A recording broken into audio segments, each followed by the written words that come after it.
Hi friends, welcome back to your channel salt and pepper. ഇന്ന് നമുക്ക് പാലപ്പം ഉണ്ടാക്കുന്നത് എങ്ങനെയാണെന്ന് നോക്കാം. ഇതിനു വേണ്ടി 1 കിലോ പച്ചരിയാണ് ഞാനിവിടെ ഉപയോഗിക്കാൻ പോകുന്നത്. കണ്ടോ, ഞാൻ ഇതുപോലെ ഒരു ബൗളിലേക്ക് മാറ്റുക. കണ്ടോ, 1 കിലോ പച്ചരി. ഇതിന് ശേഷം നമുക്കൊന്നുകിൽ ചെറു ചൂടുവെള്ളം ഇതിലേക്ക് ഒഴിച്ചു കൊടുക്കാം. വളരെ ചെറു ചൂടുവെള്ളം, അല്ലാന്നുണ്ടെങ്കിൽ സാധാരണ വെള്ളം ഇതുപോലെ നമുക്ക് ഒഴിച്ചു വെക്കാം. രാവിലെ തന്നെ ഞാനിത് കുതിർത്ത് വെക്കുവാണ് കേട്ടോ. എന്നിട്ട് വൈകുന്നേരം അരയ്ക്കുവാൻ വേണ്ടിയാണ്. നോക്കിയേ, ഇതുപോലെ മൂടി ഞാൻ മാറ്റി വെച്ചു. അപ്പോൾ നമ്മുടെ അരിയൊക്കെ നന്നായിട്ട് കുതിർന്നിരിപ്പുണ്ട്. നമ്മുടെ ജാറിലേക്ക് ഇതുപോലെ നമുക്ക് ഇട്ട് കൊടുക്കാം. അരയ്ക്കാൻ വേണ്ടി പോവുകയാണ്. 1 കിലോ അരി 2 ആയിട്ട് അരച്ചെടുക്കാവുന്നുള്ളൂ ഈ ജാറിൽ. ഇത് നല്ല ജാറാണ്, നല്ല സുന്ദരം മിക്സിയാണ്. ഈ മിക്സിയുടെ പേര് സുജാത. കണ്ടോ, സുജാത മിക്സി നല്ല പവർഫുൾ ആണ്. നമുക്ക് പെട്ടെന്ന് തന്നെ നമ്മുടെ പരിപാടി തീരും കേട്ടോ. ഞാൻ പല മിക്സികൾ ഉപയോഗിച്ചിട്ടുണ്ടെങ്കിൽ ഇത്രയും നല്ലൊരു മിക്സി ഇതേവരെ ഞാൻ ഉപയോഗിച്ചിട്ടില്ല. എനിക്ക് എന്തായാലും നല്ല സുന്ദരമായിട്ട് തന്നെ വന്നിട്ടുണ്ട്. നമുക്ക് ഈ അരി മുഴുവനിലെത്തിടാം.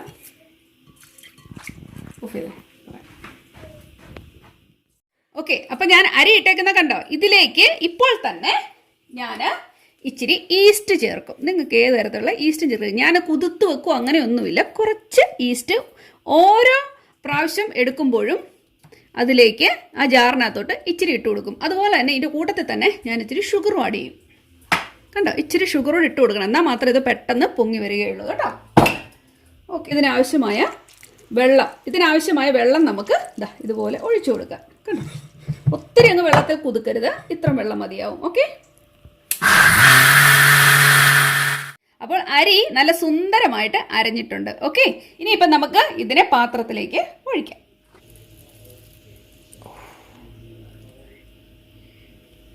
ഇനിയിപ്പം നെക്സ്റ്റ് ഞാൻ ആഡ് ചെയ്യാൻ പോകുന്നത് നിങ്ങൾ ശ്രദ്ധിച്ചോണം. അപ്പോൾ ഇനിയിപ്പം നിങ്ങൾ ചെയ്യേണ്ടത് ചോറ് ഇതിനകത്തേക്ക് അരയ്ക്കാൻ പോവുകയാണ്.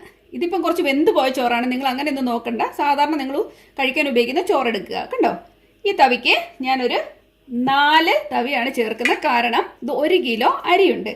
അപ്പം 1/4 കിലോയ്ക്ക് 1 തവി, ഇതുപോലത്തെ 1 തവി എന്നുള്ള കണക്കിനാണ് ഞാൻ ചേർക്കുന്നത്. അപ്പം നല്ല സോഫ്റ്റായിട്ട് പൂ പോലത്തെ നമുക്ക് പാലപ്പമാണ് കിട്ടാൻ പോകുന്നത്. ഓക്കെ, ഇതിലും ഞാൻ ഇച്ചിരി ഈസ്റ്റ് ആഡ് ചെയ്യുന്നു. കണ്ടോ, ഇച്ചിരി ഈസ്റ്റ് ഇട്ടിട്ടുണ്ട്.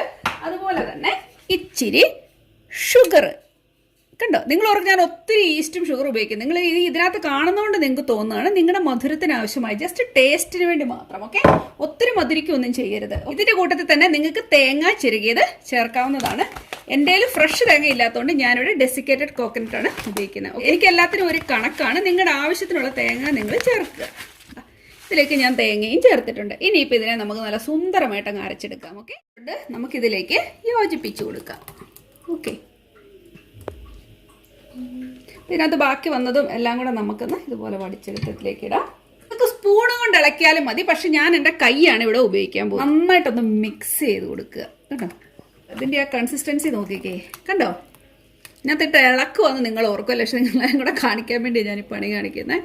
നന്നായിട്ട്, അല്ലെങ്കിൽ നമുക്ക് എന്തെങ്കിലും സ്പൂൺ എടുത്ത് ഇളക്കി കൊടുത്താലും മതിയാവും. ഇതിപ്പോൾ നല്ല സുന്ദരമായിട്ട് റെഡി ആയിട്ടുണ്ട്. നമ്മുടെ മിക്സ് റെഡി ആയിട്ടുണ്ട്. ഉപ്പ് ഇപ്പം ഞാൻ ചേർക്കത്തില്ല. നാളെ ഇത് പുളിച്ചു പൊങ്ങി ഉണ്ടാക്കാൻ സമയത്ത് മാത്രമേ ഞാനിതിലേക്ക് ഉപ്പ് ആഡ് ചെയ്യത്തുള്ളൂ. ഓക്കെ, ഇതിന് ഇനി ഞാൻ പുളിപ്പിക്കുന്നത് എങ്ങനെയാണെന്ന് വെച്ചാൽ ഇവിടെ തണുപ്പായതുകൊണ്ട് തന്നെ ഓവൻ ചൂടാക്കി നന്നായിട്ട് ചൂടായതിനു ശേഷം അതിന് ഓഫ് ചെയ്തിട്ട് ഞാനിതിനെ അതിലേക്ക് വെക്കുകയാണ് ചെയ്യുന്നത്. അപ്പം നേരം വിളിക്കുമ്പോൾ നന്നായിട്ട് പുളിച്ചിരിക്കും. അല്ലെങ്കിൽ നിങ്ങൾക്ക് ചൂടുള്ള മുറികളിൽ വെച്ചാലും മതിയാവും. ഓക്കെ, അപ്പോൾ എന്തായാലും ഇത് പുളിച്ചു പൊങ്ങിയതിന് ശേഷം നമുക്ക് നാളെ കാണാം.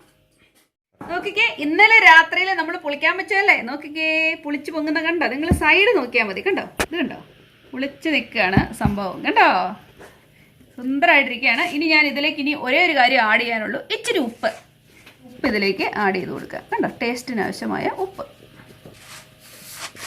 ഇത് ഞാൻ ഇളക്കുവാൻ വേണ്ടി ഇതുപോലത്തെ ഒരു കുഴിഞ്ഞ തവിയാണ് ഉപയോഗിക്കുന്നത് കേട്ടോ. ഇതാണ് എൻ്റെ ദോശ ഉണ്ടാക്കുമ്പോഴും അപ്പം ഉണ്ടാക്കുമ്പോഴും എല്ലാം ഉള്ളത്.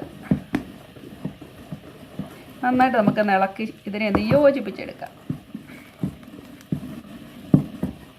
നമുക്ക് വളരെ എളുപ്പമാണ്. നമ്മുടെ വീട്ടിൽ തന്നെ നമുക്ക് ഉണ്ടാക്കിയെടുക്കാവുന്നുള്ളൂ. മാവ് ചിലരൊക്കെ ആണെങ്കിൽ കടയിൽ നിന്ന് വാങ്ങുന്ന റെഡി ടു യൂസ് ആയിട്ടുള്ള മാവുകൾ കിട്ടും. അതിലൊക്കെ എന്ത് ടേസ്റ്റാണ് നമ്മൾ സ്വന്തമായിട്ട് ഉണ്ടാക്കുന്നത്. അതിനകത്തൊന്നും ഒരു പ്രിസർവേറ്റീവ്സും ഇല്ല. നമ്മൾ സ്വന്തമായിട്ട് ഉണ്ടാക്കിയെടുക്കുമ്പോൾ എന്ത് ടേസ്റ്റാണെന്ന് അറിയാം. വളരെ എളുപ്പമാണ്.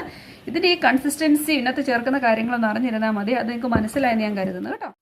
അപ്പം നമ്മുടെ ചീനിച്ചട്ടി ഇതാ അടുപ്പത്തേക്ക് വെച്ചേക്കുന്നു. അപ്പം നമ്മുടെ പാത്രം ചൂടായിട്ടുണ്ട്. അതിലേക്ക് ഇതാണ്ട് ഞാൻ കോരി ഒഴിച്ചിട്ടുണ്ട് 1 തവി. എന്താ നമുക്ക് ഇതുപോലെ ചുറ്റിച്ചെടുക്കാം.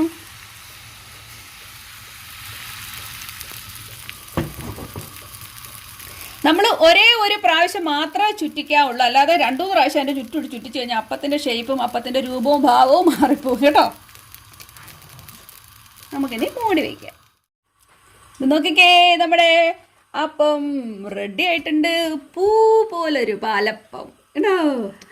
എൻ്റെ നടുവ് കണ്ടോ, നടുവ് ഇച്ചിരി ഇതുപോലെ കൂടുതൽ നിൽക്കണം കേട്ടോ, അപ്പോഴാണ് അതിൻ്റെ ഭംഗി. എൻ്റെ അമ്മയെ കൈവള നീ കണ്ടോ സുന്ദരമായിട്ടില്ലേ. അപ്പോൾ നമുക്ക് ഒരെണ്ണം കൂടെ ഉണ്ടാക്കി നോക്കാം അല്ലേ. ഇതാ കോരി ഒഴിച്ചു. നമ്മൾ ഒന്നുകൂടെ ഇവനെ ഒന്ന് ചുറ്റിച്ചെടുക്കാം. ഇതെന്താ കേട്ടോ. ഈ നടുഭാഗത്ത് എന്നിട്ട് ഇച്ചിരി നിൽക്കുകയും കൂടെ വേണം, അപ്പോഴാണ് അപ്പം ശരിയാകുന്നത് കേട്ടോ. ഒഴിച്ചപ്പോഴേ അതിന് ചുറ്റും തളതളതോലെ വന്നേക്കുന്നുണ്ടോ. എന്ത് എളുപ്പമെന്നറിയോ ഉണ്ടാക്കുവാൻ. നോക്കി, പിന്നെ സൂപ്പർ സോഫ്റ്റ് അപ്പമെന്നറിയോ. നിങ്ങൾ ചിലപ്പം കല്യാണ വീടുകളിലൊക്കെ ചെല്ലുമ്പോഴേക്ക്, കല്യാണത്തിന് ചെല്ലുമ്പോഴേക്ക് കണ്ടിട്ടില്ലേ നല്ല സോഫ്റ്റ് ആയിട്ടുള്ള അപ്പം, അതുപോലെയാണ് ഉണ്ട്. അടുത്ത അപ്പം നമ്മൾ റെഡി ആയിട്ടുണ്ട് കേട്ടോ. ഇതിൻ്റെ അറ്റത്ത് ഇങ്ങനെ ഇച്ചിരി ഒരു ബ്രൗൺ കളറൊക്കെ വരുമ്പോൾ ഒരു ഷെയ്ഡ് പോലെയാണ്, അതുപോലെ നല്ല ക്രഞ്ചിയാണ് കേട്ടോ.